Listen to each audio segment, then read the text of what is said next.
भैया आपने बहुत अच्छा जस्टिफिकेशन दिया। या आप वो जो वहाँ के प्राइम मिनिस्टर इजराइल के उन्हें भेजिए, वो बहुत खुश होंगे। आप जस्टिफिकेशन दे देना कि अगर गॉड नहीं है तो बच्चे क्यों मर रहे हैं, आप बताएं। वो ये सवाल पूछ रहे हैं कि अगर आप ईश्वर का अस्तित्व नहीं मानते हैं तो उन बच्चों की मौत को आप कैसे इंटरप्रेट करते हैं?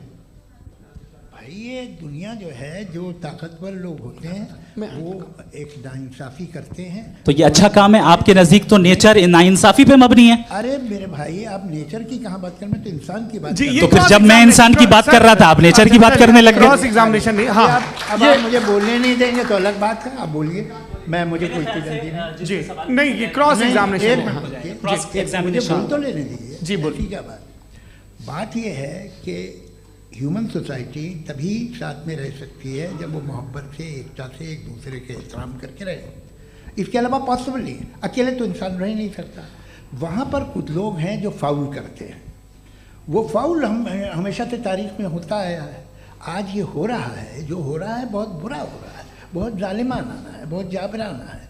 उसको आप कहें कि ये बच्चों को कॉम्पनसेशन मिल जाएगा या इसकी इंजेक्शन है। इंजेक्शन तो हेल्थ के लिए दिया जाता है। आप ये कह रहे हैं कि ये बच्चों की जो धज्जियां उड़ रही हैं ये इंजेक्शन है, ये टेस्ट है, ये टेस्ट है और उस टेस्ट में उनको ऐसा रिकॉम्पेंस मिलेगा जो आपके तस्वुर के बाहर है। ये आप 3 बरस के बच्चे को बारूद से उड़ा के टेस्ट ले रहे हैं। वाह, वो नहीं ले रहा है, खुदा नहीं उड़ा रहा है, इजराइल उड़ा रहा है। जी, ये तो उसको कंडेम अगला सवाल लेते हैं। अगला सवाल लेते हैं प्रोफेसर पुरुषोत्तम अग्रवाल। मुफ्ती साहब, एक निवेदन आपसे है कि कम से कम थोड़ा सा माइक क्लोज एक रिलीजियस और फिलॉसफिकल कर मैं प्लीज। एक रिलीजियस और फिलोसॉफिकल ट्रेडिशन है जो ब्रह्मांड को यानी यूनिवर्स को ही अंतिम मानती है। सर्वम खलु इदम ब्रह्मम, this is Chandogya Upanishad and it completely rules out the existence और नेसेसिटी, आपके शब्दों में necessity of a creator. The creation itself is the creator. तो एक मिनट प्लीज। दूसरा जो सवाल आपने अभी, जो आप बार बार कह रहे हैं कि भगवान विद्वान भी है, वाइज, सब जानने वाला, तो अगर विजडम में दुनिया भर के पापों और अत्याचारों को बर्दाश्त करना शामिल है तो फिर इसका मतलब ये हुआ कि अगर मैं फ्री विल से उसको अपोज करता हूं तो ईश्वर की विजडम और मेरी फ्री विल में कॉन्ट्राडिक्शन है। Because when I am opposing whatever is happening in Gaza, then I am opposing the God's will और गॉड्स विजडम। जवाब लेते हैं क्योंकि तो गॉड की विजडम में, एक मिनट सर प्लीज सर, ये एक जुमला, गॉड की विजडम है कि गाजा में जो कुछ हो रहा है वो हो रहा है, मैं उसको अपोज कर रहा हूं तो मैं गॉड की विजडम के खिलाफ जा रहा हूं। एक सवाल। दूसरा ये नहीं, आपने 2 ऑलरेडी।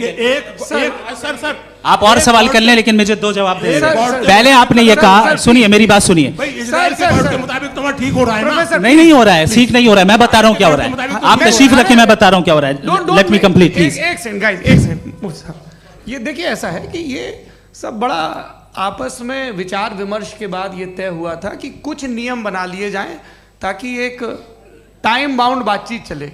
और भाई साहब, आप बड़ा जरूरी काम कर रहे हैं लेकिन कैमरे के फ्रेम में आके उस काम को गड़बड़ कर दे रहे हैं। ठीक है गुरु, अब मेरे को कहीं का गुस्सा कहीं निकालना था, सॉरी। नहीं, कोई गुस्सा नहीं है जी। तो प्रोफेसर ने सवाल पूछे, आप उनके जवाब दें। और थोड़ा ये सब लोग थोड़ा ख्याल रखें भाई, सवाल संक्षिप्त रखें जी। आपने 2 सवाल किए। सबसे पहला ये कहा कि हमारे पास ये कॉन्सेप्ट है कि ये यूनिवर्स खुद नेसेसरी बीइंग है, creation itself is the creator. How irrational is this कि मैं एग्जिस्ट करूंगा बाद में, लेकिन अभी एग्जिस्ट कर भी रहा हूं, यानी एक ही टाइम में एग्जिस्ट भी कर रहे हैं, नहीं भी कर रहे हैं। This is not true. दूसरी चीज आपने कहा कि अगर इजराइल में, सॉरी माफ कीजिएगा, Israel doesn't exist, occupied Palestine में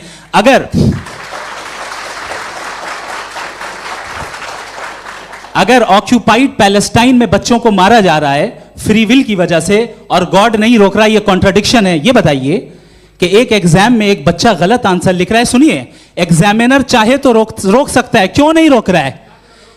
ये कॉन्ट्रडिक्शन है, ये कॉन्ट्रडिक्शन नहीं है। माइक नहीं सर, ये आपस में जी, ये क्या आपका सवाल? माइक दीजिए। फ्री विल दिया गया है टेस्ट के लिए, अकाउंटेबिलिटी के लिए। अगर फ्री विल नहीं होता तो आप कहते हैं हमें रोबोट बना दिया गया। नॉट मिसरिप्रेजेंट माय पोजीशन, आपकी जो भी पोजीशन, मैं अपनी फ्री विल के नाते अपने ह्यूमन विजडम के नाते गाजा में हो रही अत्याचार का विरोध करता हूँ। बिल्कुल करना चाहिए। आपके हिसाब से मैं गॉड की विजडम का विरोध कर रहा हूँ? बिल्कुल नहीं, समाज हो रहा है गॉड बिल्कुल भी नहीं, बिल्कुल भी नहीं। उसका वहां पर गाजा में कत्ल होना ये इंसानों के गलत इस्तेमाल का नतीजा है, फ्री विल के इस्तेमाल का नतीजा है। गॉड इसका हुक्म नहीं देता, उससे रोकता है। यही तो मसला है ना, आपके लिए कॉन्सेप्ट क्लियर नहीं नहीं भाई, आपने तो बताया था इंजेक्शन लगाने से बच्चे को तकलीफ होती है, ये इंजेक्शन लगा। सर आप ऐसे रेटोरिक स्टेटमेंट दें तब तो कोई मसला नहीं समझते रहेंगे। This is a rhetoric statement, this is not a logical argument sir. I am sorry, I am sorry. आखिरी 30 मिनट बड़े मुश्किल होने वाले हैं। जी मुफ्ती साहब आगे बैठे हैं, इनको माइक दीजिए। हाँ तरुण, माइक आप अपने पास रखिए, आपको कैमरे का फ्रेम पता है जी। सबसे पहले दोनों को मुबारकबाद। एक सर अपना आप नाम बता दें। आप अमेरिका में शिकागो में रहते हैं, इतना मुझे याद है। बताया आपको, यासिर नदीम अलवाजदी मेरा नाम है। जावेद सर आपसे एक क्वेश्चन है इन्फिनिट रिग्रेस के ताल्लुक से। एक हाइपोथेटिकल सिनेरियो है, मसलन अगर आप सर माइक थोड़ा सा प्लीज क्लोज रखिए जी। अगर आप शायर इसलिए हैं कि आपके कोई उस्ताद शायर थे, और वो इसलिए शायर थे कि उनके कोई उस्ताद शायर थे, और इसी तरीके से हम माजी में पीछे चलते चलते चले जाएं और कहीं ना रुकें, तो माफ कीजिएगा आप कभी शायर नहीं हो सकते। लेकिन आप शायर हैं, आपका शायर एग्जिस्ट करता है, इसका मतलब ये है कि आप कहीं ना कहीं रुके हैं। तो मेरा सवाल ये है कि क्या आप इन्फिनिट रिग्रेस ऑफ कॉजेस को लॉजिकल फैलेसी मानते हैं या नहीं मानते? हाँ या ना? मैं इन्हें लॉजिकल फैलेसी नहीं मानता हूँ, लेकिन मेरा प्रॉब्लम यह है कि जब मैं नहीं मानता हूँ तो I will continue with this logic जो फैलेसी नहीं हो। आप एक जगह रुक जाते हैं जाके, आप कहते हैं ये गेंद कैसे बनी, ये जजीरा कैसे बना, ये समंदर कैसे बना, ये ज़मीन कैसे बनी, और अचानक गॉड पे जाके आपको ब्रेक लग जाता है। एक बार आप सवाल नहीं करते कि भाई इनको बनाने वाला तो इनसे भी कॉम्प्लिकेटेड होगा, वो कैसे बना, उसके बारे में आपने इत्मीनान कर लिया, वो हमेशा से है। तो अगर आप उसे हमेशा से मानते हैं तो फिर ये मान लीजिए कि कायनात हमेशा से है, क्या तकलीफ है? फिर हम वजूद में नहीं आते जी हैं? हम मौजूद नहीं। अच्छा सर क्यों नहीं हो मैं सकते? बताऊंगा प्लीज प्लीज। जैसे मैंने मिसाल दी आपके शेर, आपका शेर कभी वजूद में ना आता अगर शायर इसी तरह चलते रहते हमेशा। जी माइक मेरे ख्याल से एक सेकंड। इन्फिनिट रिग्रेस का कॉन्सेप्ट क्लियर नहीं हो पाया, ऐसे रहने दें, लेट्स मूव ऑन सर। ठीक है। हाँ थोड़ा सा मॉडरेटर का भी ख्याल रखें। नहीं आपने तो रखा है, आपने रखा है। यहाँ पे गौहर रजा साहब हैं, वो भी एक सवाल पूछना चाहते हैं। माइक नीचे से ऑन कर दिए, नीचे। पहले तो ये कह दूं कि मैं उन बच्चों से शर्मिंदा हूं जिनको गज़ा में कत्ल किया गया, क्योंकि हमारे होते हुए कत्ल किया गया। लेकिन उससे ज़्यादा शर्मिंदगी इस बात से हुई कि मुझे लगा कि मुफ्ती साहब उसको जस्टिफाई कर रहे हैं। बिल्कुल भी नहीं, आप बहुत ही गलत। मुझे लगा मैं गलत हो सकता हूँ, बिल्कुल गलत। मैं सवाल पूछ रहा हूँ, सवाल मैं सवाल पूछ रहा हूँ। मैं जावेद भाई से डिसएग्री करता हूँ। एक सेकंड देखिए, अगर देखिए ऐसा एक सेकंड आप सर वेट अरे आप कुछ मेरे पहले मुझे अपनी बात कह लेने दीजिए। अगर ऑडियंस तय करेगी तो फिर मॉडरेटर का मतलब नहीं। मेरा आप सबसे ये कहना है, ये बहस दो लोगों के बीच में है, एक तरफ मुफ्ती साहब, एक तरफ जावेद साहब। पिछले 1.5 घंटे से ये लोग अपने अपने तर्क रख रहे हैं। आपकी इनसे इत्तेफाकी हो सकती है, ना इत्तेफाकी हो सकती है। मेरे उस्ताद मुझे सिखा गए हैं कि मुखामुखम में असहमति की गुंजाइश बची रहनी चाहिए। अगर मैं आपकी बहुत इज्जत करता हूँ गौहर साहब, आपने जो कमाल की किताबें लिखी, साइंटिफिक टेम्परामेंट, लेकिन मेरी ये गुजारिश है आप सबसे कि यदि आप इन लोगों ने जो बोला उन पर टिप्पणियां करेंगे तो ना वक्त की पाबंदी रहेगी ना वो अनुशासन। आप सवाल पूछ लें, उस सवाल में जो बात आ जाए वो आ जाए। मैं जावेद साहब से डिसएग्री करता हूं, इसलिए जावेद साहब से सवाल पूछ रहा हूं। आपका सवाल जावेद अख्तर साहब से। और सवाल ये है मेरा कि जावेद साहब ने कई बार लॉजिक का इस्तेमाल किया कि साइंस में लॉजिक है और रिलीजन में लॉजिक नहीं है। मेरा ख्याल ये है कि रिलीजन में भी लॉजिक है, लेकिन उस लॉजिक की बेसिस ये है कि आप रुक जाते हैं, जिसका जिक्र जावेद साहब ने बार बार किया, यानी खुदा के तसव्वुर पे आते हुए, गॉड के तसव्वुर पे आते हुए रुक जाते हैं। और इसमें सवाल पूछना मतलब फॉरबिडन होता है। सवाल यह है कि क्या जावेद साहब इससे एग्री करते हैं कि साइंस की लॉजिक अलग है और रिलीजन की लॉजिक अलग है? बताइए सर। देखिए 3 चीज़ें हैं, साइंस है, एक है मंतिक है, इस्तिदलाल है, और एक जो है कुछ भी नहीं है, फेथ है, अकीदा है। मैं अकीदे की लॉजिक का कायल नहीं हूँ। मुझे आप इस्तिदलाल से, लॉजिक से, रीज़न से समझाइए, मैं मानने को तैयार हूँ, मेरा क्या नुकसान होगा। लेकिन ये कि अकीदे पे मैं नहीं जा सकता हूँ। अकीदे का मतलब है कि तुम ये मान लो, सवाल ना करो, ये नहीं। आप सारी बातें करके, बड़ी साइंटिफिक बातें करके एक जगह जाके खुदा के वजूद पे रुक जाते हैं, सरेंडर कर देते हैं। मैं सरेंडर करने को तैयार नहीं। That's all. जी, ये आगे सर बैठे हुए हैं, इनको माइक दीजिए। भाई वो आप पूछना चाह रहे थे ना भाई? हाँ, नहीं मैं ये थैंक यू जी। आपका नाम? आसिम इफ्तिखार। आसिम जी, पूछिए। सर, जावेद सर से सवाल है कि आपने अपने क्लोजिंग माइक थोड़ा करीब रखिए। अपने क्लोजिंग स्टेटमेंट में ये बात कही थी कि मज़हब का जो फ्यूचर है वो ज़्यादा दिन नहीं जाने वाला है, लेकिन मैं देख पा रहा हूँ कि जो ऑक्सफोर्ड यूनिवर्सिटी की एक स्टडी है 2011 में हुई है, जिसके 50 एकेडमिशियंस ने इसको अंजाम दिया था, उसमें वो ये कहते हैं कि जो फेथ इन गॉड है वो इनबिल्ट है ह्यूमन नेचर के अंदर, जिसको हम कहते हैं फितरत के अंदर शामिल है वो। और वो ये कहते हैं कि अगर कोई ये समझता है कि मज़हब को वो ख़त्म कर देगा तो ये उसकी गलत फहमी है। तो आप इसके बारे में, इस स्टडीज़ के बारे में क्या कहते हैं? ठीक है, मैं उनसे एग्री नहीं करता हूँ। वो कौन से प्रोफेसर होंगे, ऐसा उनके क्या पास डेटा है, इन्होंने डेटा के बेस होगा।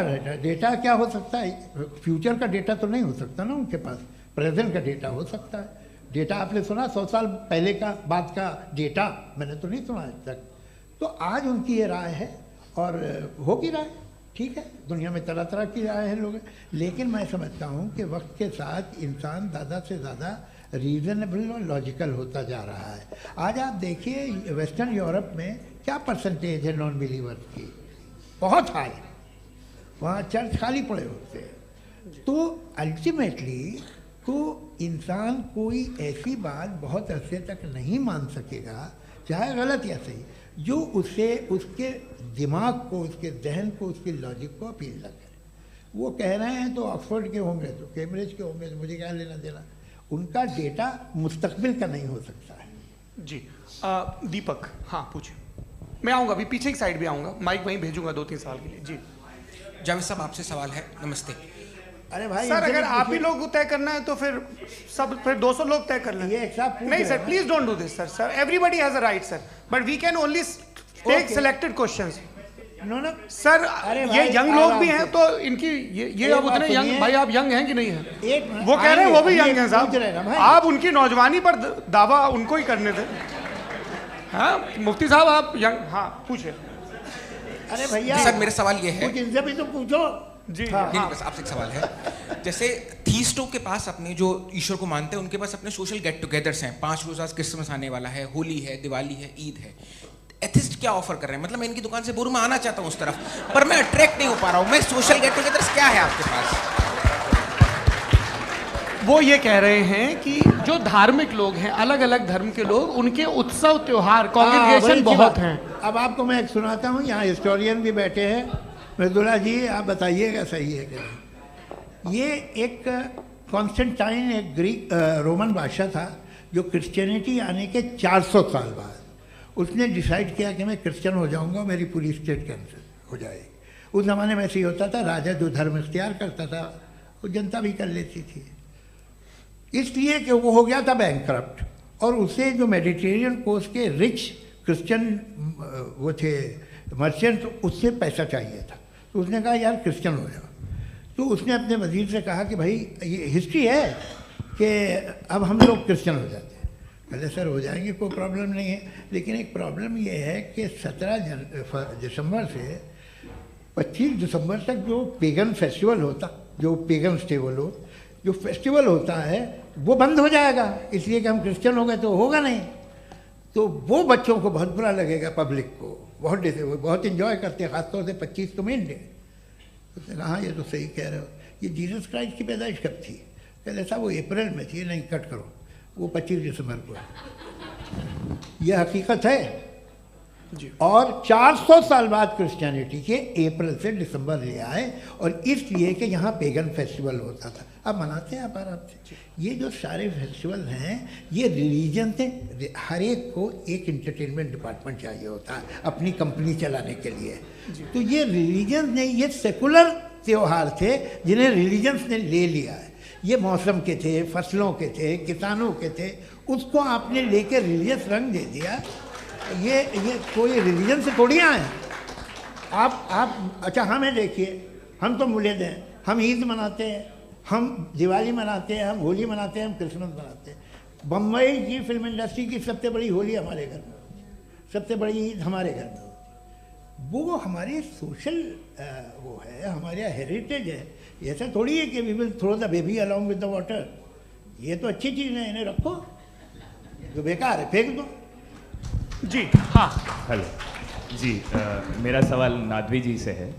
जैसा कि आपने बोला कि गॉड टाइम के भी परे हैं और गॉड इतनी कॉम्प्लेक्स चीज़ है कि उसे ह्यूमन माइंड समझ नहीं सकता, और गॉड ने अर्थ पे फ्री विल भी दे दी है, तो आप अपना वक्त ज़ाया क्यों कर रहे हैं गॉड के बारे में बात करके? अपन को तो बात करनी चाहिए कि सोसाइटी को बेहतर कैसे करें। जी, मैं गॉड वही बताता है सोसाइटी को कैसे बेहतर करे। अभी मैं आपका जवाब देता हूँ। आपने कहा कि टाइम पे वो एग्जिस्ट नहीं करता, सो मेरा सवाल ये है कि जैसा आपने बोला कि गॉड बहुत ही कॉम्प्लेक्स चीज है, मैंने कहा ही नहीं कि कॉम्प्लेक्स है, तो आपके अल्फाज हैं। कॉम्प्लेक्स का लफ्ज गॉड के लिए सुइटेबल नहीं है। क्यों? क्योंकि कॉम्प्लेक्स वो चीजें होती हैं जो ऑब्जेक्ट हो। God is not an object जिसको आप इंस्ट्रूमेंट के जरिए लेबोरेटरी में जाके टेस्ट करें, oh it's very complex. No, वो कोई कार का इंजन नहीं है। मेरा वो फिलोसॉफिकली नेसेसरी बीइंग ऐसी बीइंग है जो सिंपल बीइंग है। हाँ, आप उसको मुकम्मल तौर पे उसकी तमाम हिकमतों को जान ले और हर चीज को जान ले, ये पॉसिबल नहीं है, क्योंकि वो ऑल वाइज है, आप ऑल वाइज नहीं है, और वो खुदा है, वो आपको सारी चीजें बता दे, ये जरूरी नहीं। मेरा सवाल ये नहीं था, मेरा सवाल ये था कि जब गॉड इतना परे है इस दुनिया से कि उसने अर्थ पे फ्री विल भी दी है, हम सब ह्यूमंस की फ्री विल है, और जो सोसाइटी में हो रहा है वो अपन लोग डिसाइड करेंगे, तो अपन लोग डिसाइड नहीं करेंगे ना, अपन लोग डिसाइड नहीं करेंगे। गॉड जो है, गॉड ने वो उसकी जात, उसकी एग्जिस्टेंस टाइम एंड स्पेस से परे है, लेकिन वो हमारा टेस्ट ले रहा है और उसी गॉड ने हमें बताया कि तुम्हें क्या करना है क्या नहीं करना है, तो जाहिर उस गॉड की बात सुनेंगे ना हम। जी, वो पीछे एक चश्मा लगाए जो मैम खड़ी हैं, उनको दीजिए। हाँ, आप जी जी बिल्कुल आएंगे। देखिए मैं कोशिश कर रहा हूँ सब तरफ जाने की। हाँ, उनको दीजिए माइक। जी, हेलो सर, मैं ओमनी प्रेजेंट नहीं हूँ, टाइम पाबंद हूँ, और जहाँ तक कोशिश कर सकता हूँ करूँगा। जी, अपना नाम बताइए। मेरा नाम उर्सुला है, मैं दिल्ली यूनिवर्सिटी की एक स्टूडेंट हूँ और मैं स्टूडेंट फेडरेशन ऑफ इंडिया से हूँ।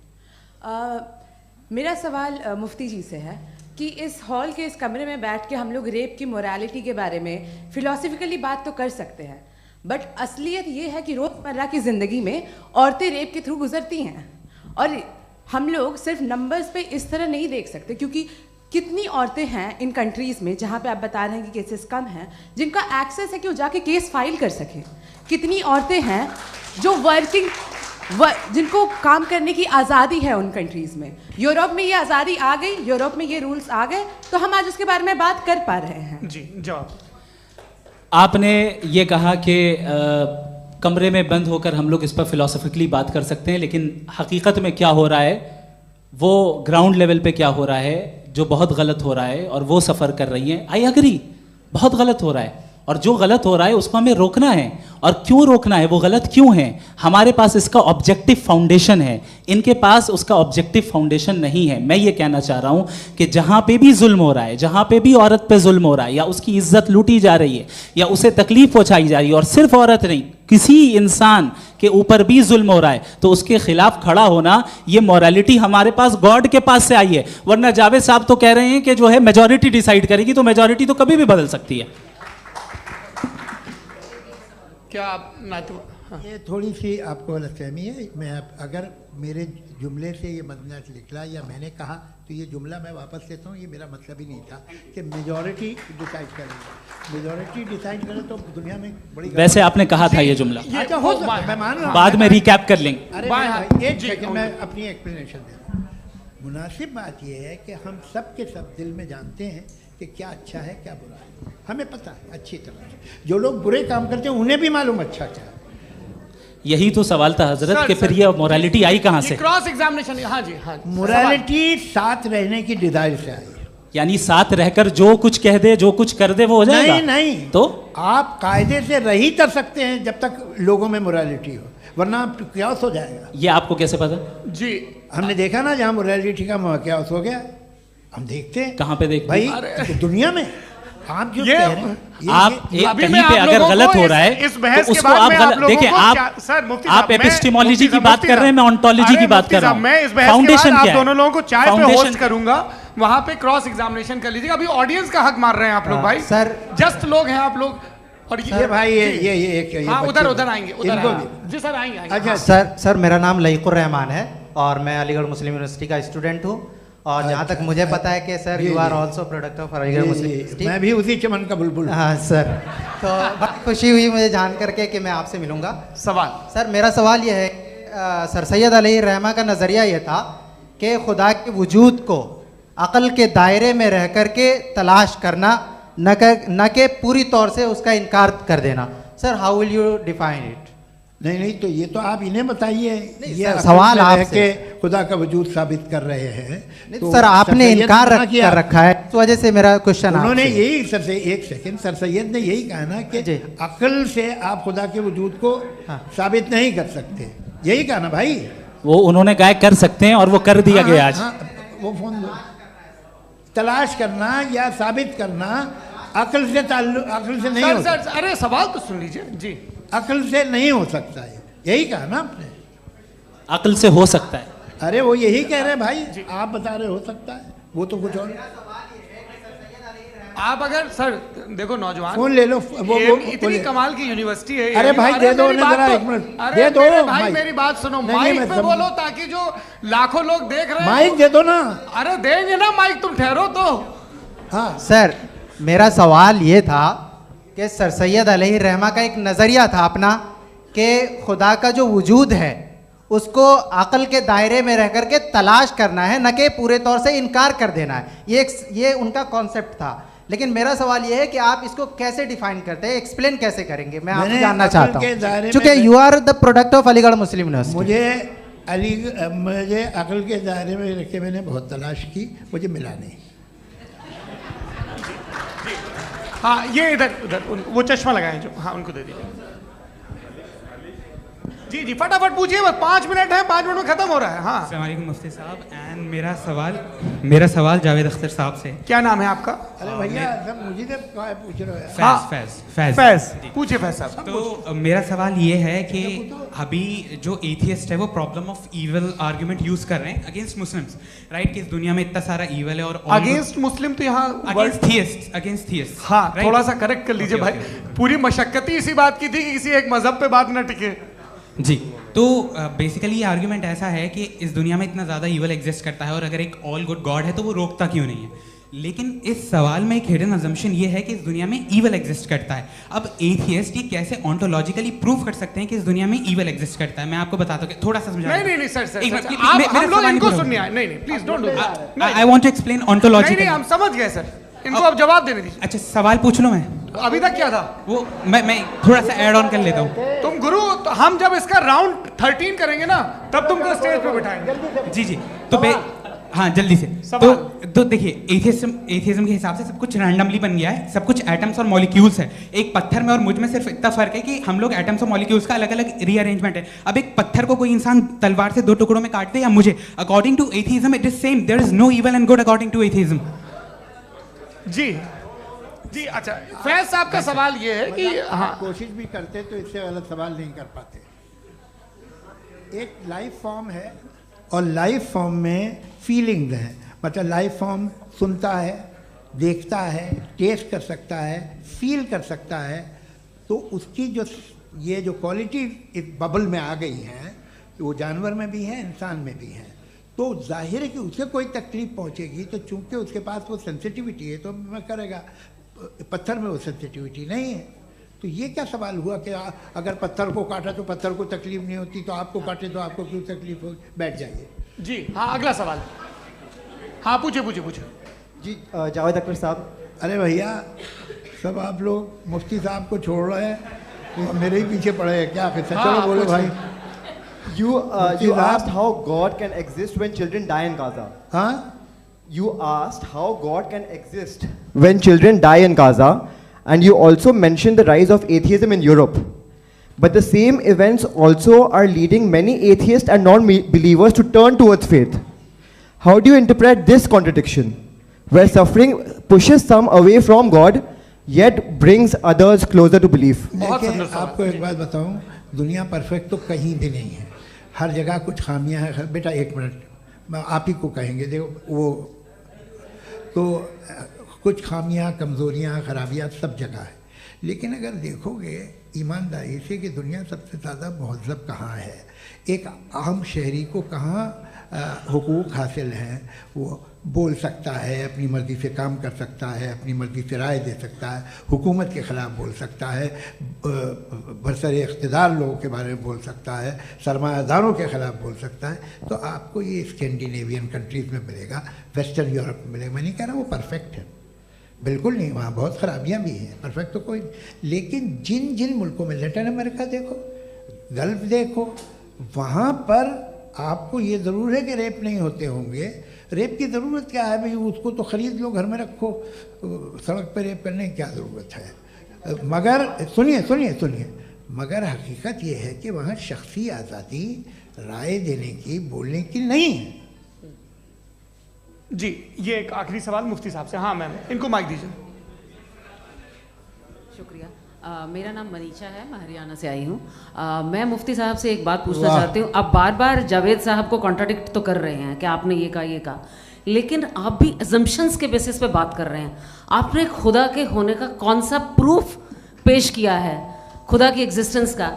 अब इस सवाल को अलग रहने दीजिए, कौन एथीस्ट है कौन नहीं है। और दूसरी बात जो आपने एक छोटी सी कही थी कि ये फ्री विल का इस्तेमाल करता है इंसान अपनी, लेकिन इस फ्री विल का इस्तेमाल में मतलब खुदा ने ये दे दी सबको ये इजाज़त कि वो कितना घिनौनापन और कितने ज़्यादा ख़राब से ख़राब तरीके इस्तेमाल कर सकता है। जवाब सुनते जी। आप फ्री विल को मानती हैं ना, या अब कहती है कि फ्री विल नहीं है ना, मानती है ना? तो अब आपके पास इसका कोई एक्सप्लेनेशन नहीं है कि अगर एक इंसान उस फ्री विल का इस्तेमाल करके गलत काम कर रहा है और बच के अच्छी ज़िंदगी गुजार के निकल जा रहा है, उसका कोई रिकम्पेंस नहीं है। हमारे वर्ल्ड व्यू में जो इंसान गलत काम कर रहा है उसको भी रिकम्पेंस यानी उसका बुरा बदला मिलना है, और जो सही काम कर रहा है उसको सही बदला मिलना है।